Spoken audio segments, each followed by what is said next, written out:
Emergency exits are clearly marked with an illuminated sign above each doorway. Thank you and enjoy the program. Gracias por visitar Titan Student Union. Antes de que comience su evento, le pedimos que tome nota de todas las salidas de emergencia. Las salidas de emergencia están claramente marcadas con un letrero iluminado sobre cada entrada. Gracias y disfrute del programa.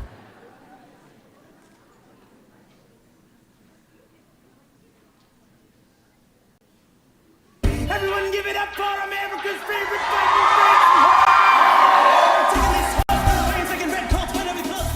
I'm David Diggs. I'm a rapper, I'm an actor, I'm a producer. I used to be a substitute teacher. I was acting in school plays and stuff pretty young, maybe 13 years old, 12 or 13 years old or something. So I knew it was a thing I loved. From a musical I did called Hamilton, I won a Tony and a Grammy for that. When I got into high school, I started auditioning for the school plays. Then I also started writing rap songs, and I started writing poetry, like spoken words. Broadway was an accident entirely. I never really considered it as an option. I love big groups of people, but I am very, very shy. And so when you're on stage, you get to be in big groups of people, but it's not really about you. So I don't have to be shy because I'm not me. As long as you are sort of working towards the things that you love, and as long as you are constantly cultivating your skill set, the opportunities will come if you're doing good work. But what that means is that when the opportunities come around, you'll be ready for them.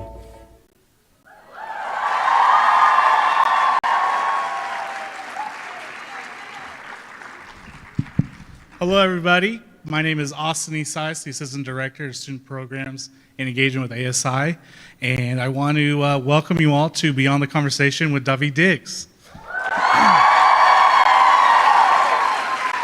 So before we get started, Office of Student Affairs, the Vice President, all their support. Without them, we wouldn't be able to do this, so thank you all for your support.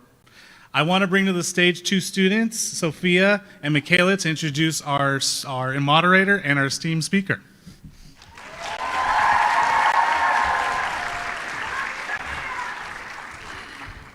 Welcome everyone to Beyond the Conversation. My name is Michaela. And I'm Sophia Ayala. And we are programmers from the ASI Programming and Engagement. I would first like to introduce our moderator, Tanya Gonzalez, and our esteemed speaker. Tanya Gonzalez is the Graphic and Interactive Design concentration major at California State University, Fullerton. Over the past couple of years, she has been lucky enough to accomplish and be part of many different organizations and clubs. Both her creativity and leadership have driven her to succeed through every obstacle. Over the course of time, she has had the privilege to work alongside many teams, each composed of a diverse group of individuals, leaving an and faculty. Now, I am very excited to introduce our distinguished guest, David Diggs. Tony, Grammy, and Lucille Lortel award-winning actor, writer, producer, and musician David Diggs is widely known for originating the dual roles of Thomas Jefferson and Marquis de Lafayette in the Broadway sensation Hamilton for the award.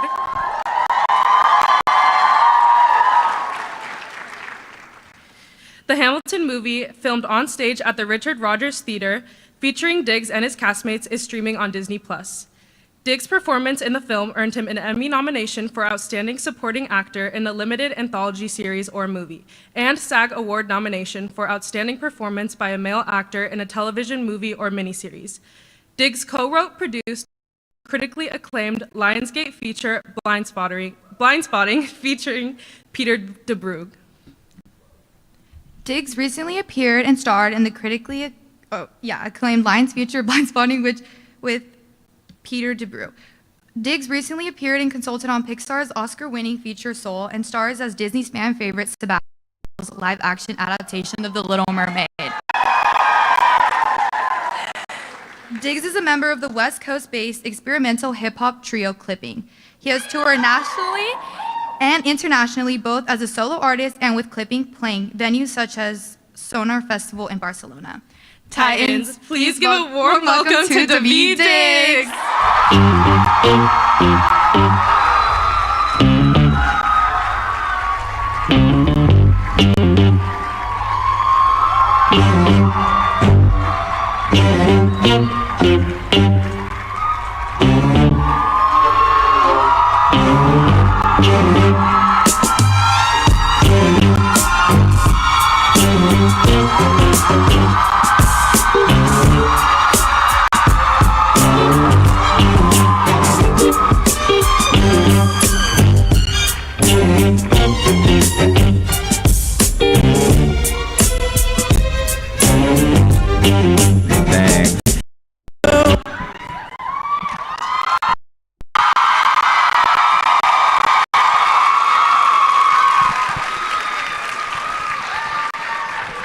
know. I don't know what I expected when I was driving out to Fullerton, but it wasn't that. Like that? Oh. I don't have to come out here more often.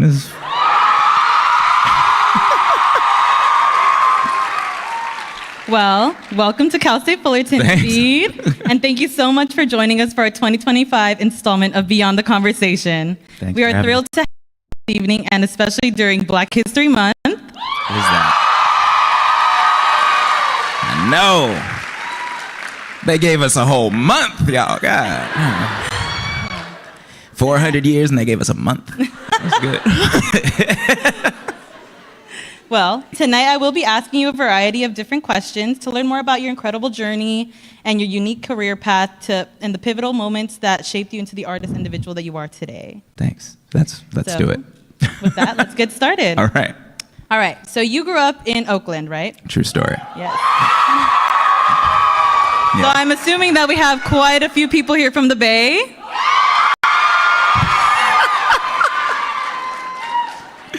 That was so hard.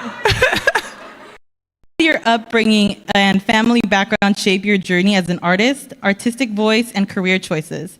And what influences from your childhood still impact your work today?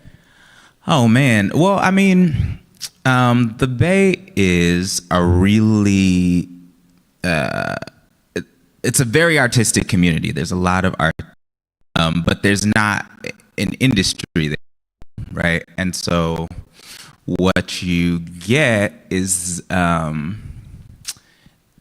two things. You get a kind of like blue collar version of art, right? It's not like when I moved to Hollywood and art, there's Hollywood is an industry. Mm-hmm. There's this sort of the art and commerce interacts in a much different way. In the Bay, like people who are artists are often also working other jobs, or they're pulling it together in interesting, but it's a hustle, but it's also, there's so much heart in it.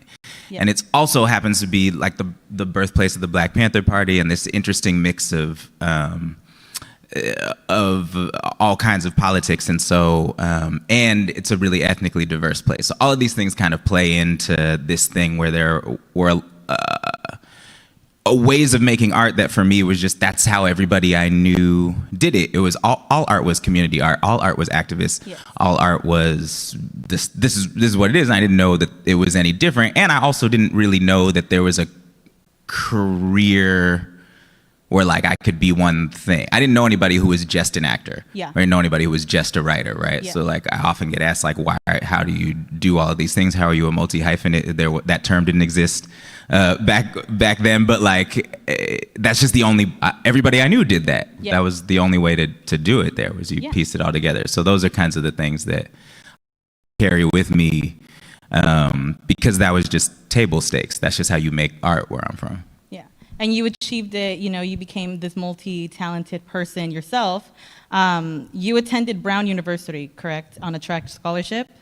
How did your experience as a student athlete prepare you for the competitive world of entertainment? I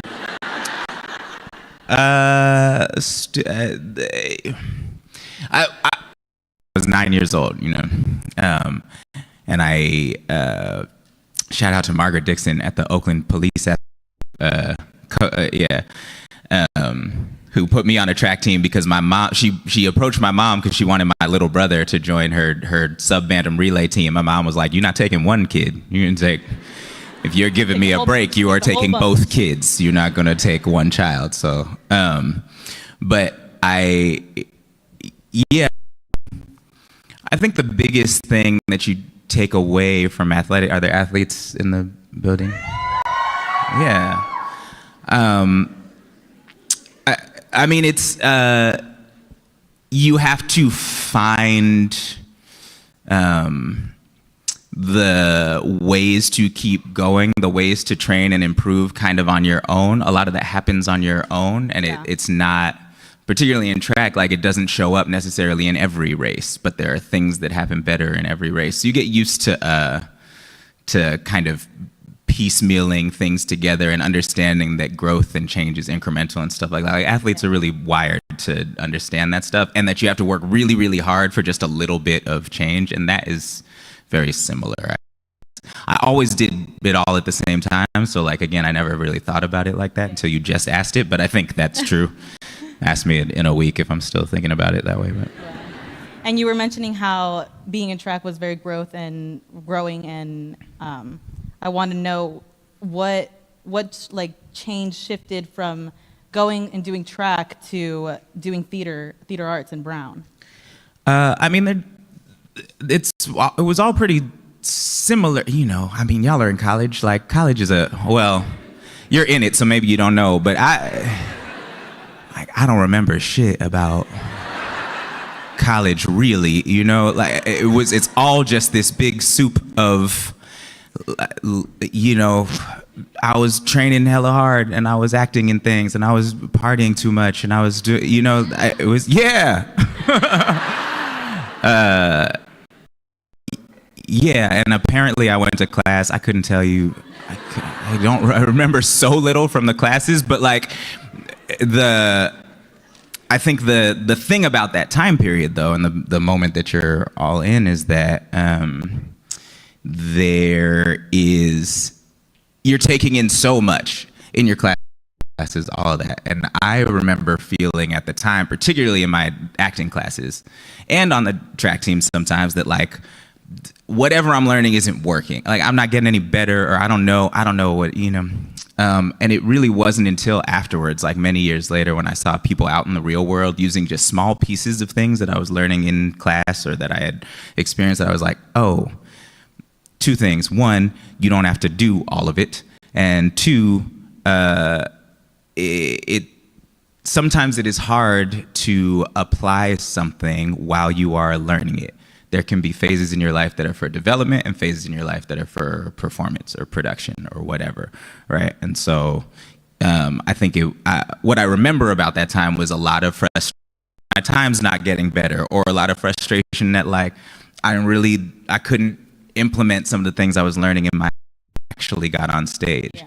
And I think I was learning things, and I hadn't been able to fully process them yet in order to apply them. So I guess what I will say about this time is you should give yourself a break. You should a little bit, you know what I'm saying? It's okay if it's not all working right now. It's probably not gonna, I'm 43, is still, a lot of it's still not working. So like some of it's just not gonna work.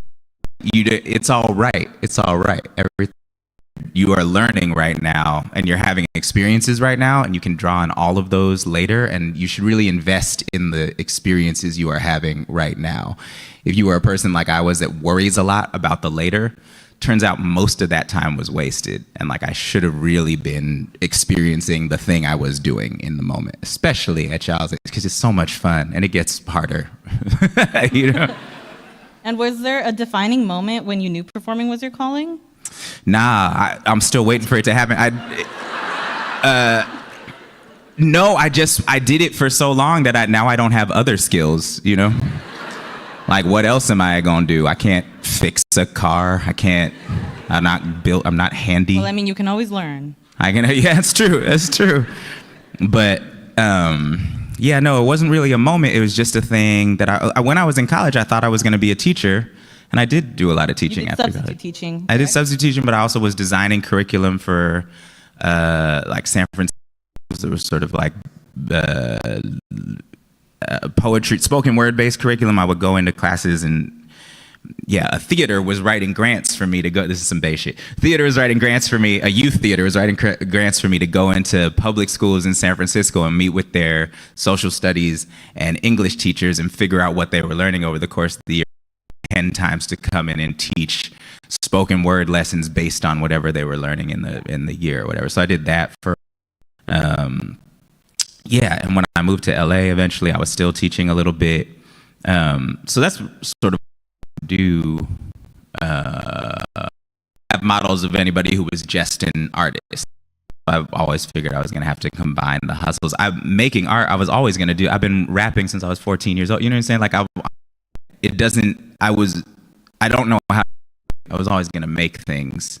I just didn't know that you could live off it. Now, you mentioned you did a little bit of spoken word, right? I used to. Then you work in an experimental hip hop group with clipping, right? That I still do, yeah. Did you ever imagine that journey leading to Broadway or Hollywood? No, specifically not Broadway. That was not on my bingo card. As Kind of like the jackpot, you won the lottery with that one? Maybe. I mean, it was the way I got there was the same as everything else, right? I've always been, I have a community of artists who I'm close to, and you make art with them, and like that's sort of what you do. So I didn't, I got, I'm gonna try, how do I make this story shorter? I was, due to a clerical error, me and who would become my good friend Anthony Veniciali were called to substitute teach the same class in Marin City. It was a 3rd grade class. With a 3rd grade class, you have to come up with something new to do with them every 15 minutes. And so at some point, he looked at me and was like, we should freestyle with the kids. And I was like, you could do that? He was like, yeah. I was like, okay, yeah, let's do this. We teach him how to beatbox, and we were like freestyling with the kids, whatever. I end up giving him a ride home because his wife's car had broken down. And driving him back to the city, and he says, hey, you should meet my friend Lin-Manuel. He's like, wow. We freestyle Love Supreme, blah, blah, blah. I'm starting like a West Coast version called The Freeze, whatever. Anyway, that's how that happened. Hamilton, 12 years later, was due to a clerical error and freestyling with this weirdo in the classroom, and like, so that guy, Anthony, who became a good friend of mine, asked me to work on art with him, and I made art with him. And that's how me and Raphael have been friends since we were 18 years old. And he used to run a studio in North Oakland, and I came there one night, and we stayed up till 4 a.m. making rap songs, and I've talked to Rafa every single day since then. Yeah. You know what I'm saying? Like, and we eventually would write Blind Spotting together, and like all my bandmates in clipping. Bill was my best friend in 3rd grade. We met playing tag, and I used to, when he went to college, he went to UCLA, and I would go, we were on semesters at Brown and they were on quarters, so they were there longer than us, and I would go sleep on his floor in his dorm room sometimes, and his roommate freshman year was Jonathan Snipes, who's the other member of Clipping, right? And so maybe 15 years after that, we started this band, like, and this band's been going for 15 years. Like, I'm hella old. That's what I just learned by saying all those things. But I've lived a long life. There we go. Yeah. Well, I don't know. You said that in the past tense, so I don't know. I don't know if that's the better way to put it. I'd rather be hella old and still going. God damn, you've lived a lot. It's been good. You had a good run of it, Diggs. That's all right. Thanks. Yeah. Anyway, all that to say, I make shit with my friends. That's how I have made art work, and that's the way. That's just the only way I've ever known how to do it. It's nice to see that the people that you met along the way like led you to where you are now. Okay. It's kind of like destiny. Yeah. Yeah, or I just know dope people, Or that too. No, I think I don't know. I say this to artists all the time. Like, your community of artists is like who you're already working with. Mm-hmm. You would bring in more people on the way, and they become incredible. We have this tendency as artists, I imagine this is true for other careers as well, to think that there is something grand outside of what you're doing right now, that if you were doing something different or better, or interacting with different or better people, or if you go to the right parties, or if you meet the right blah, blah, blah, like that's going to be the thing that's going to put you to the next level. And I just haven't found that to be true at all. Everything I've done that's worth anything is either something I made with a friend or something directly connected to something I made with a friend, right? And those have been not only the best, but also the ones that have had the most impact, and the ones that have sort of leveled up my career and the most interesting.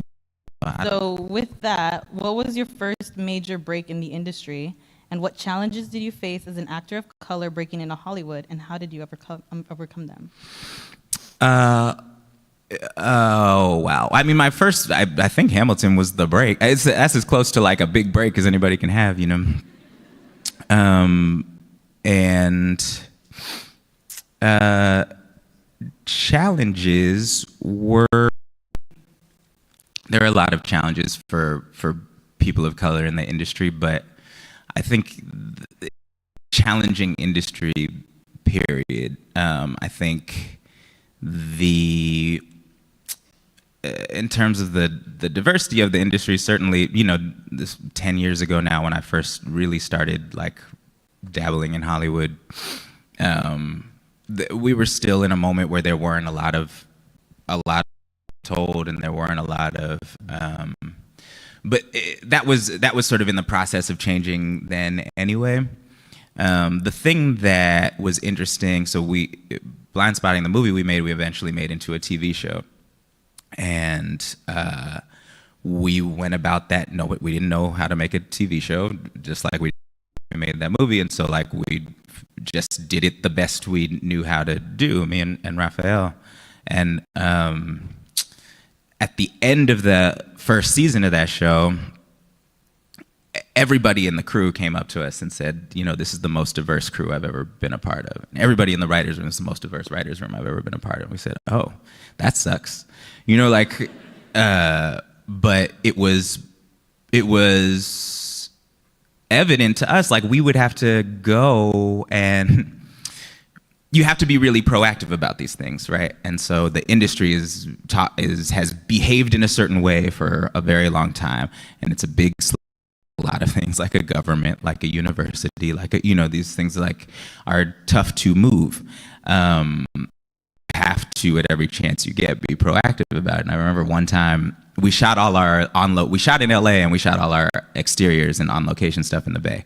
The first time we go up to the Bay, we go up there, and like it's a different crew working up there, and like some different security guards and everything. And like we were all on buses going to scout the first location. Everybody who piles off the bus is white. And we were like, what happened? How did that, why would this happen up here? So we had to like go, we had to fire everybody. I mean, like, they weren't really hired yet, that was just one day. But it was like, the next time we do this can't happen because A, we're going into black communities. You just bust in a whole bunch of people from elsewhere. The whole point is we're working with local crew. They don't look local to this block, right? And also like your security is gonna jump. You need to hire security guards who are, if we're in West Oakland, you should have security from West Oakland. I know a lot of people who in Oakland, you should hire them. And so it was stuff like that like left to its own did the thing. And they knew us, nobody doing that maliciously. It was just the machine was and it did the thing it always does. And so somebody in the process, even though like you don't have time to do this shit, has to go, we're not doing that on this show. That's just not how we're doing it. So, you know, you have to be intentional about, that's what I learned about Hollywood. I don't know. So those kinds of things were challenging. It's not impossible to get around them. It's just that creatives and creators and high-ranking people have to be really specific and intentional about it. And it's hard. TV moves really fast. Movies move really fast. You don't have time. Often falls to the wayside because you don't have time. Like, we don't really care what happened with this show. We're playing with house money, so we can do. Yeah, but the challenges, you know, you faced, you overcome them, and you learn from them and grow from them. Now, I do want to switch gears a little bit. All right. Hang on. I want to talk about your time working on Hamilton. Oh, no. That I'm sure many of us know about, including myself. Much like college, I was partying too much, so I'm not sure how much I can. Hamilton was such a pivotal moment in your career, and actually, for those of you who are unaware, this summer marks the 10th anniversary of Hamilton. I know, it was a few nights ago, I was in DC, and Tommy Kail texted me. I was like, we opened at the Public tonight 10 years ago. I was like, oh shit, I know. Did you expect Hamilton to become a cultural phenomenon when you first signed on? Hell no. It's like a show with rapping founding fathers. No, it's It's a terrible idea. It's not a good idea for a show. It's a really great group of people and really well executed, but no, even that, I mean, the same way I'd ever done anything, right? Lynn, my friend, was like, hey, will you do my play? And I was like, all right, and then I've done a lot of things that I thought were great that my friends were writing or that I was writing, and nobody cares, you know? Like, you work really hard on something. That's what being an artist is. You work really hard on something and you do it and nobody cares. That's how that works. Like, that's how it's supposed to work. And then Hamilton happened and everybody cared. And none of us, I think, knew we were all like, what is, like, it was crazy. And then for me, those cats were like career Broadway. I'd never been on Broadway before. I'm not sure. I'd never done like a sit-down show in New York before. I toured through there.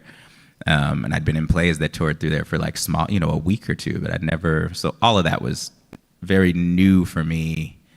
I remember one time asking Chris Jackson, I was like, Chris, is to be on Broadway? Because I was like out autographs for like 3 hours after every show, every night, and I was just like, and then I was just like, this is what it's like? Have you been doing this for the past 2 decades? And he was like, oh, bro, it's never been like this. Nothing has ever been like this. And I was like, all right. And what was it like working with Lin-Manuel Miranda and the original Hamilton cast? He's a jerk.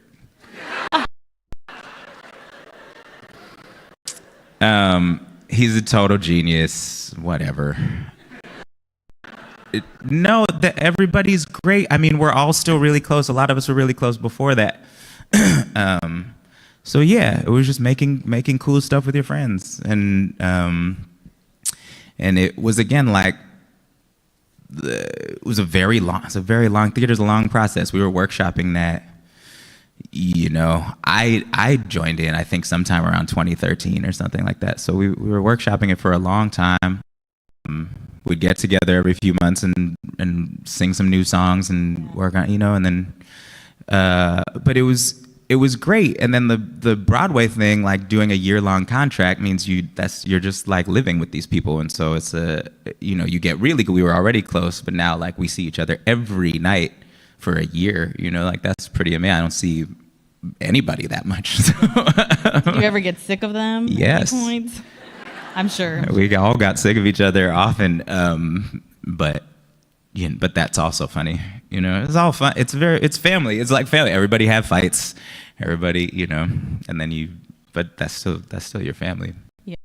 You played Marquis de Lafayette and Thomas Jefferson in Hamilton. How did you develop the unique voices and personalities of both? I mean, for Lynn, I think the conceit of that show was like Hamilton's friends in the first act are going to be double cast as his enemies in the second half. Yeah. Second act. That's going to contribute to the sort of loneliness that Hamilton has to go through by the end of the thing. So but the great thing about getting to do those two roles is they got to be really different. And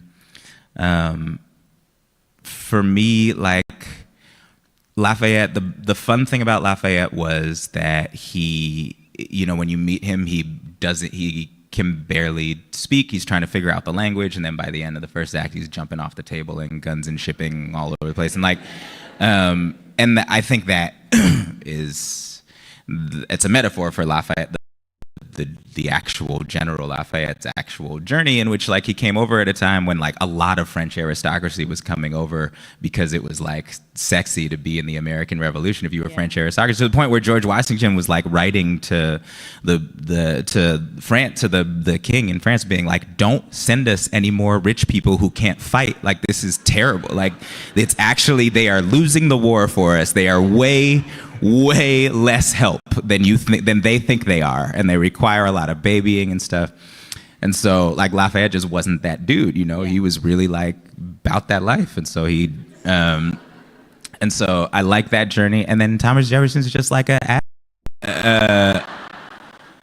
who incredibly privileged.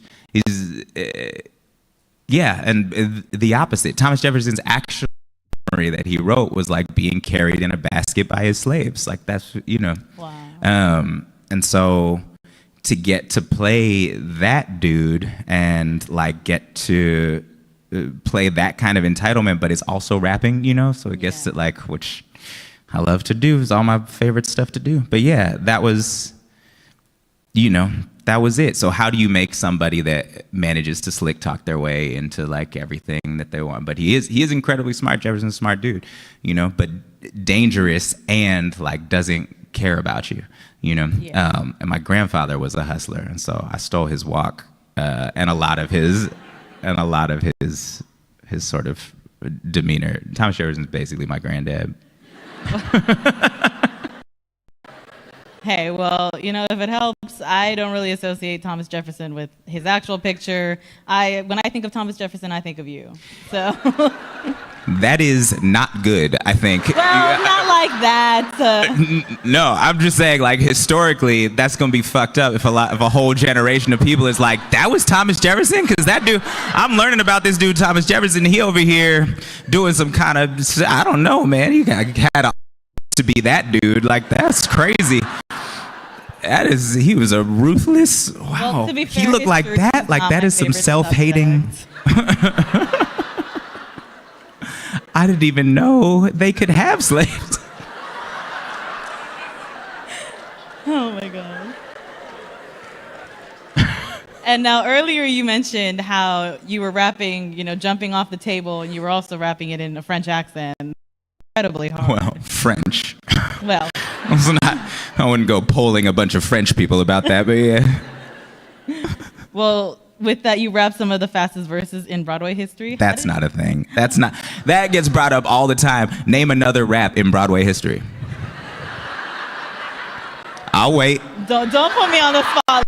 That's what I'm saying. It doesn't. That's what I'm saying. But that's not a thing. What do you mean? Can't compare me. I'm a rapper. You know. I don't know. It's just that's not a thing. Of course it is. Of course it is. When there's another rap show on Broadway, we can have that battle. Right. Well, when that happens, I'll call you up. Yeah. How did you train for that? My whole life just a rapper. It was just like those are like mid-tempo. I don't know, the clipping fans in here know like that ain't shit. That's light work. Lynn can't, you know. Lynn had to also write stuff that he could wrap his mind around. You know what I'm saying? He ain't me.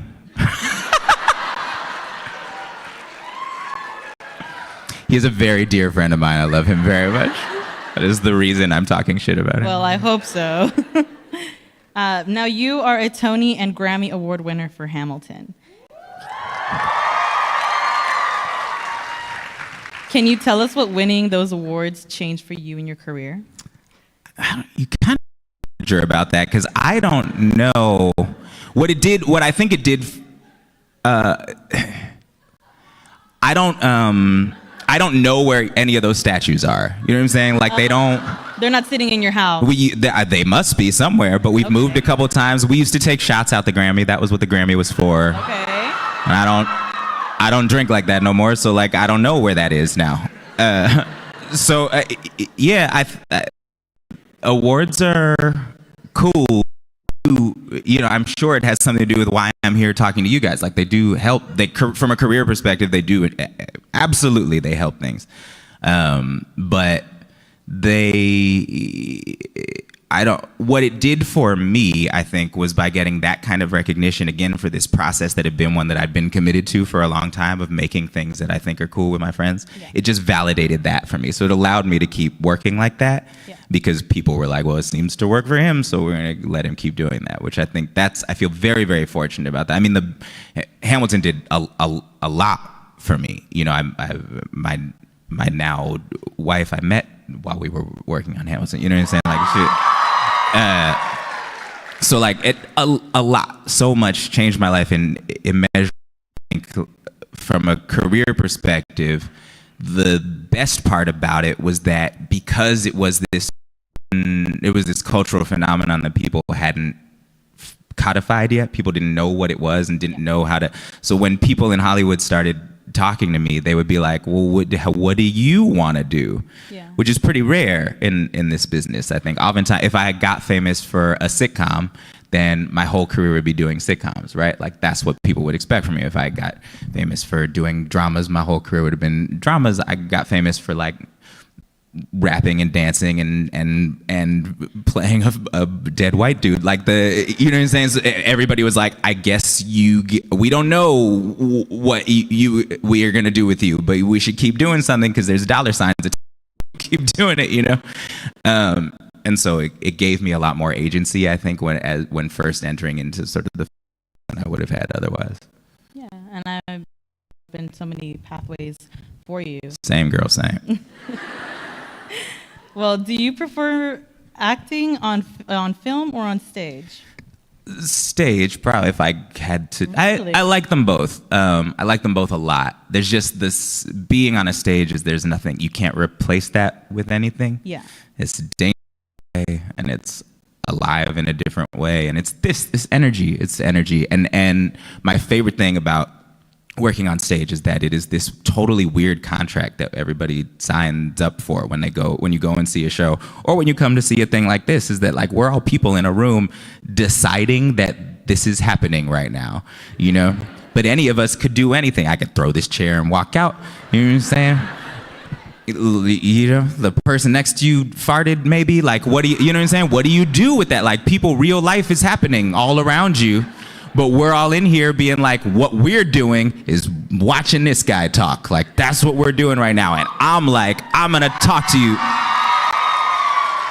And then you do weird shit like that. And that's, you know, like, and then I have to deal with that. And I'm a nervous person, so I don't know how to respond.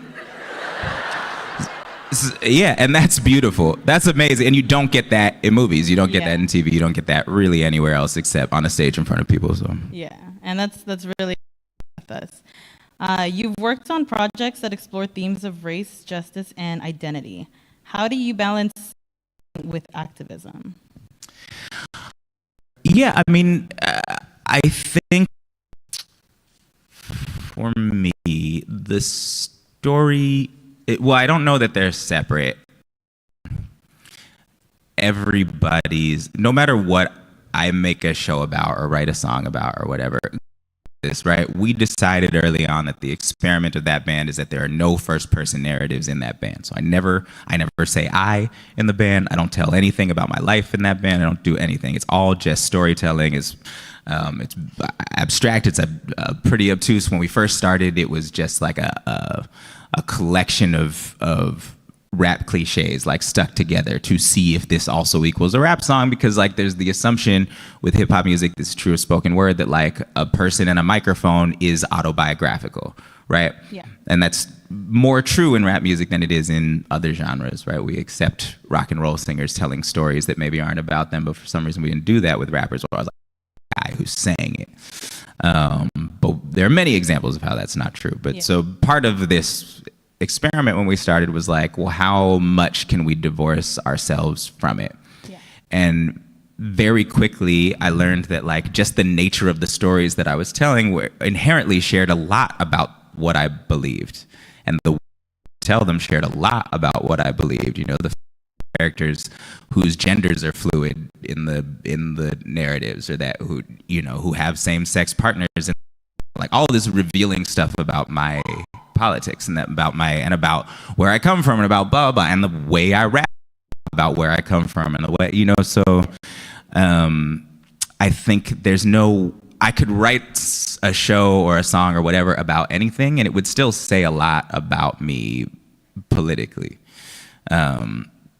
because of what you choose to say and what you choose to not say. And so in that sense, I don't know that you can ever divorce yourselves from them. And then what I feel like my job then as an artist is to just honestly tell the story. And that's true if I'm acting or if I'm writing or if I'm rapping or whatever it is. Once we have settled on what the story is, my job is to tell it to the best of my abilities, and the politics of it are going to follow that. Right, I think you run into trouble when you're like, I need to make a thing with this message, because there's a good chance that if you're putting the message first, you're gonna not honestly tell the story, and that becomes hard. It's not that you can't make stuff that's great that way. I just find it less effective to watch or to listen to, and so story first. And if you can do it honestly, what we used to say about Blind Spotting all the time was it's a buddy comedy in a world that won't let it be one, right? This should be these two guys would rather be in any silly buddy comedy that's ever existed, right? All we were doing was just not ignoring the actual stakes of the world and the circumstances that they were living in that particular moment. Yeah. And so by doing that, that's where all the sort of activism in that movie came from, or all the politics of that movie were just like, let's just be honest about it. And still find the jokes, right? Still look for the jokes through all that, but let's not pretend that reality doesn't exist in order to make a joke work. That was sort of all we were doing. Yeah. And in your opinion, what do you think hip hop plays in activism and social change? I mean, it's a really good tool. But yeah, it's what Kendrick just said at the Grammys. It's still the most powerful music in the world. Like it is because it is lyric first, and so it is fundamentally message driven. Whatever that means, right? Whatever your point is to get across, you have more space and words to do that in a rap song per minute than any other form, right? And it is popular and it is dance music, right? And so your song can still be played in the club and still be about whatever you want it to be about, but it has the opportunity to reach people on so many and from so many different walks of life. It can be a really useful tool, and it also doesn't have to be. I'm not one of those, like, I don't only listen to whatever old Common, like I listen to everything, and I love the genre. I love rap music so much. Even now, all of it, like I love it. I really do. And so and I listen to everything. But I think it is an incredibly useful tool should you choose to use it that way. Yes, and thank you for sharing that. So we've heard a lot about your past and present and how you applied that to everything you've learned so far. Now, I do want to end this on one last question. What advice would you give to students who want to use their talents for social change? I mean, yeah, do that. Do that. You know, it is a very, y'all know, you live in the world. Like we're about to have a time, man. We're in a really moment, and I would argue that the sort of fundamental nature of American capitalism is catching up to itself, and the political landscape reflects that, and we're in this like very tricky feedback loop where profit is prioritized over everything, and now that is true within our government as well. It's been true, but now it's very explicitly true. They ran on that platform, so and won a popular vote. And so I think the thing about using your art for activism is that like you are, if that is your expressed goal, you're sort of, it's not to say that you shouldn't profit off your art. I hope you do. I think you will. But you are removing that from the expressed goal, right? And this is going to be, we're all going to struggle with this. This is going to be a really interesting time to try those things out, right? But a good time, and I do think, political or not, overtly political or not, we really need art right now. We really do. So if there are artists in the house, I hope that you feel empowered to make it. I think without putting any sort of agenda on it, what an artist is doing is making sense of what is happening around us. Whatever your art is, you are taking the input from the world that is happening around you and creating something that is connected emotionally to it.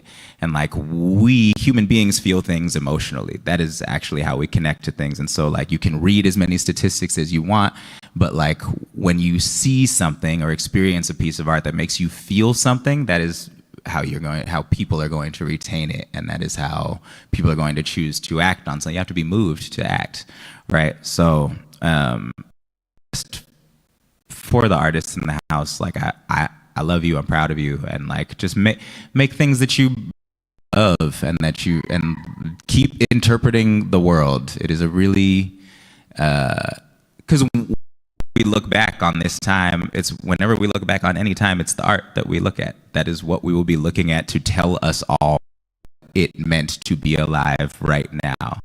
Like that's big. That is sounds scary when you say it like that. Don't be scared of it. Just make it.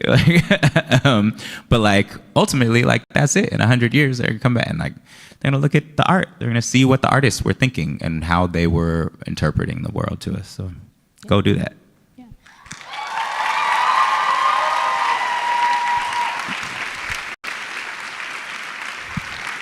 So thank you, David, for, I'm right here, sorry. Thank you for David for sharing all this. Let's give a round of applause to David Diggs.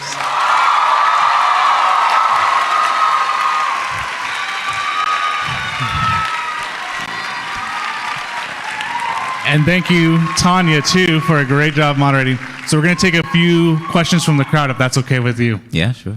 So if you could tell them your name and then your major and then your question.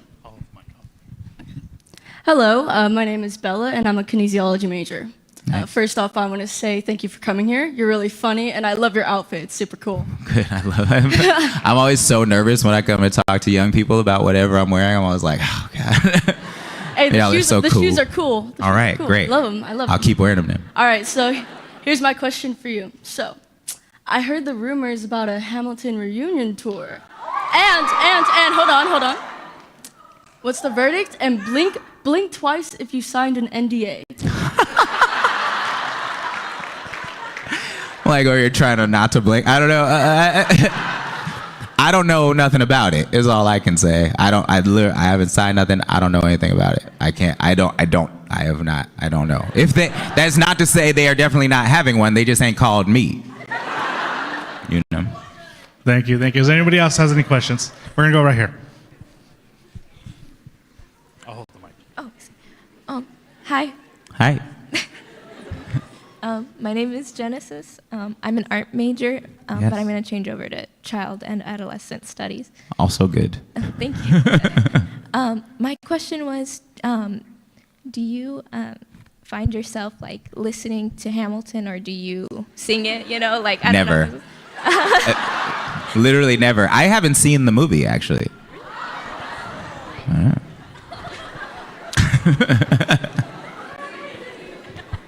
We'll take another one back here. Thanks, Austin. Appreciate you. Okay, hold on. Hi. Hi. Hello, nice to meet you. I'm Shay. I'm the president of Black Student Union here on Yes. campus. Nice to meet you. Yeah, perfect. Hello. Great to meet you once again. The question I had is, earlier you talked about the direction of TV shows and movies. How was your time working on Blackish, and what was the creative process when it comes to using comedy to address serious topics? Oh man, yeah. I mean, Blackish was a great time for a number of reasons, but that was the first set I'd been on where it was like, oh, everybody's black, you know, everybody's black. So that was cool, but also they're very funny. Scripts are so good that it makes it really easy. This, if anybody's an actor, planning on being an actor in here, the best gig in television is recurring on a sitcom, on like a good sitcom, because the scripts are great, so it's easy. All you gotta do is show up and say your words, and there's not very many words because it's a sitcom. So you just show up, you say it, and then also you're recurring, which means you're not there all the time. So they're around each other all the time, and they're so sick of each other. So every time you show up, everyone's like, David, oh man, we missed you so much, you know. And you get to learn about everybody's drama, but they don't get to learn about yours. You're not there in line. You're just a sounding board for it. It's a really great gig. But no, that show is wonderful, and I think one of the things it does really well, has always done really well, was sort of use comedy to talk about some real things that were you know, concerns of Kenya's or concerns of the community, and yeah, it was. I mean, I feel very lucky that I got to spend some time on that show, and it's like Tracy and Anthony and Ian Cole. That dude is amazing. I love that guy. What a trip. But yeah, all of them. It was really, that cast is unbelievable. It was just really great to be around those people. Who else did that? We have another question. I couldn't pass up the outfit. Whoa. Okay.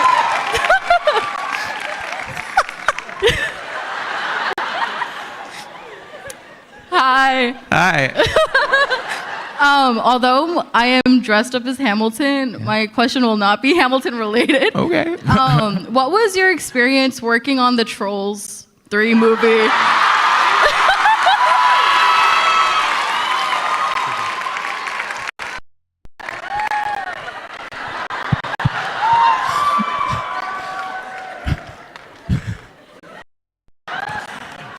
I'm sorry, my brain is I just watched you stand up dressed like that and then ask that question, and like nothing makes any sense anymore. That's so cool. Okay, I'll tell you what. Yeah, I mean, working in animation is especially on the big like animated movies is kind of a trip, because other than The Little Mermaid, which wasn't like this, generally really piecemeal. It takes a long time to make a cartoon, and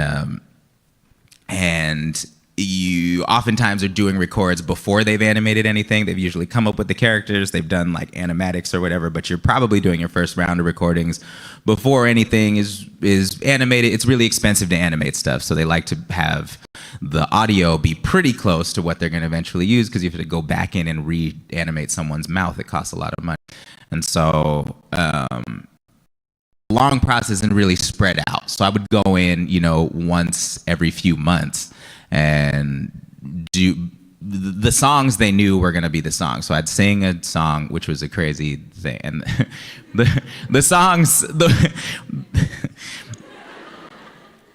in the recording studio, were playing for me was Justin Timberlake singing every part of every song, including my part, and then being like, you're just gonna sing what Justin sang, and I'm gonna be like, why don't you just keep Justin singing it? He sounds great. Every time they would play it for me, I'd be like, I don't have like half of those notes. I don't have them.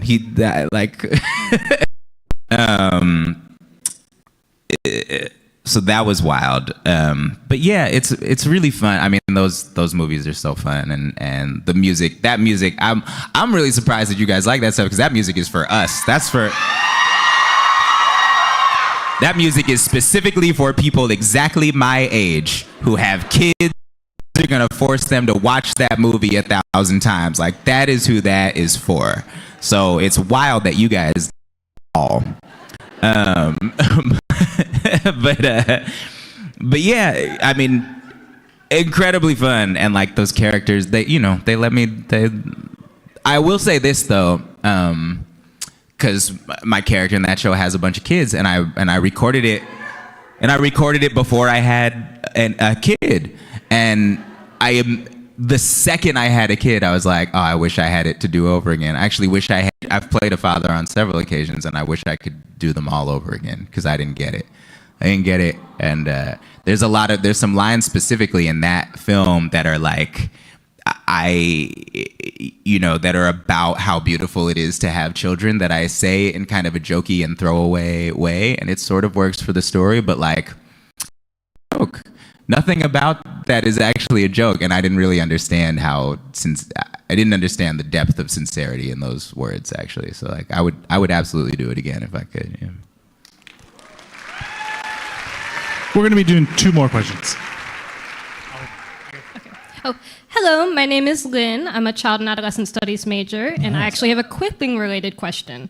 I know that clipping has a history of recontextualizing popular tropes and stories through the lens of the Black experience and Black history, and I was wondering how this will manifest in your upcoming cyberpunk-related album, and especially how it relates to capitalism.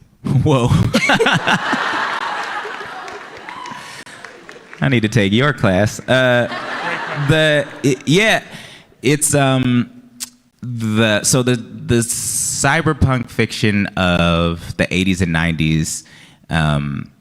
A lot of it was sort of forecasting a coming apocalypse that was brought about by technology and capitalism, right? And the thing that we decided when we wanted to make this album was that I believe this to be true, we're kind of living in that apocalypse right now. A lot of the things that were predicted in those novels and in those films are happening.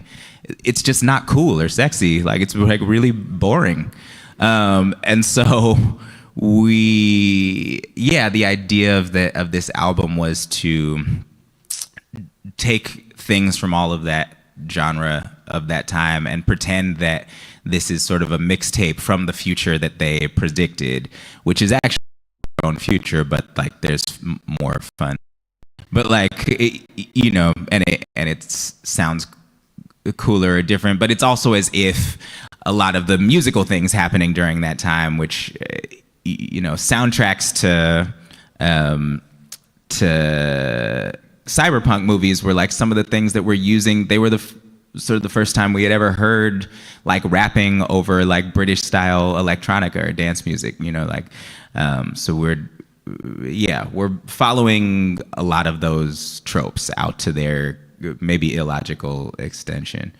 That's the hype of this album, and it is I don't know. Again, it's not like intentionally or overtly political, I don't think, but we wear our politics on our sleeves pretty squarely when you listen to it. So I think you'll get it when you hear the records.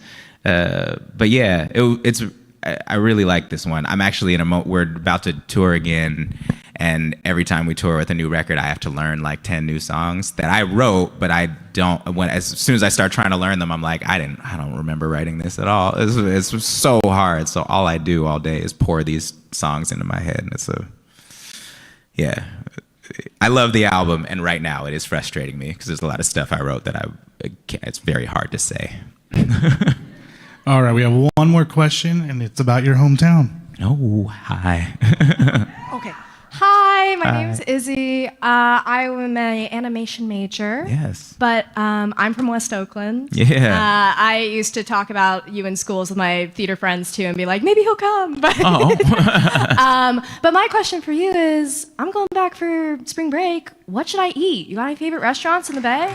Yo, now, this is the thing, like most are not there anymore, and I haven't been back in a long time. I know. It is sad. That is sad. When was the last time you were there? You were probably there more recently than I was. Winter break.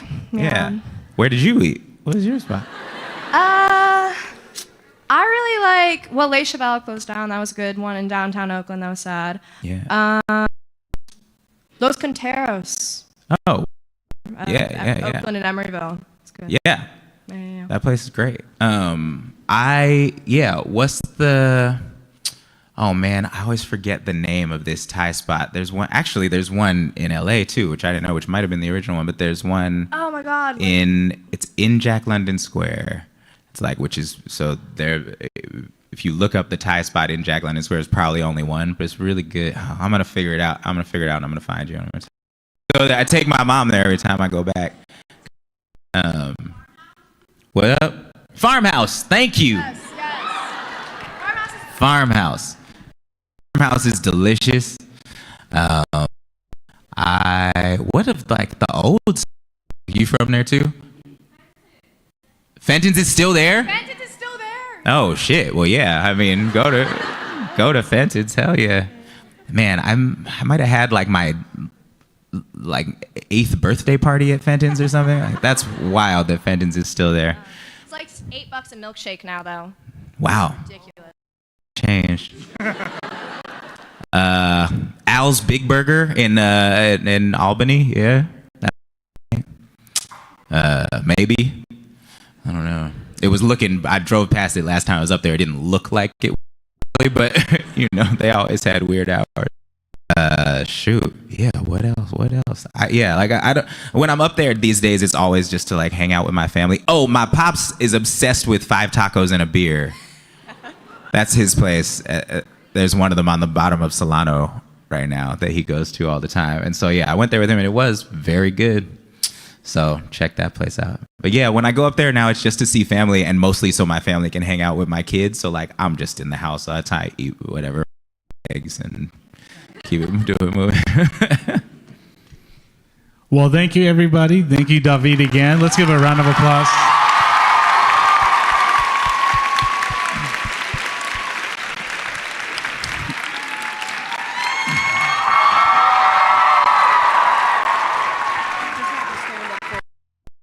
So if everybody stays where they're at, and we're going to take a selfie with them, but stay where your seat is and face this wall, and we're going to take a photo so everybody can look at it.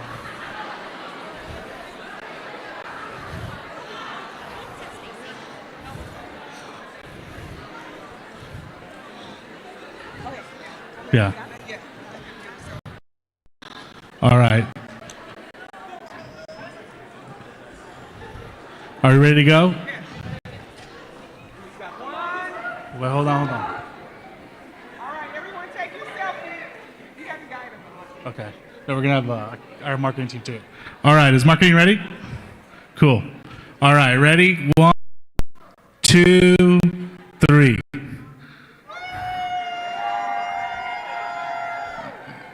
Very cool. Well, thank you, David, again. Thank you, students. Thank you, Times, for being here. Our next one is March 20th, so look out for the next speaker. But we're glad to have you. Get home safely and have a good night.